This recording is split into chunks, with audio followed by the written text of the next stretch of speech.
இது நண்பன் சொன்ன கதை. புத்தம் புது புத்தகம் அது. வாசனை பிடித்திருந்தது. அதன் முதல் பக்கமே முழுவதுமாக படிக்க தூண்டியது.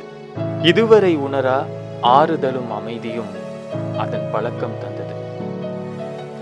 பாதி படித்திருந்தேன், மீதி படிக்க திட்டங்களும் இருந்தது. புத்தகம் எனக்கானதாக ஆகிவிட்டால் என் உலகில் நான் தான் அதிர்ஷ்டசாலி.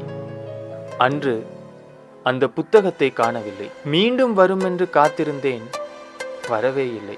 அது இன்னொருவருக்கு சொந்தமாகிவிட்டது. அவரிடம் அது பத்திரமாக இருக்கிறது என செய்தி வந்தது. இது போன்ற வேறொரு புத்தகத்தை வாங்கி படி என்று பலரும் சொன்னார்கள். அவர்களுக்கான பதில்: பாதி பழக்கப்பட்டாலும் அந்த புத்தகம் என் வாழ்க்கைக்கு ஸ்பெஷல். அதன் இடைவெளியை அது போன்ற எந்த புத்தகமும் நிரப்பிவிடாது.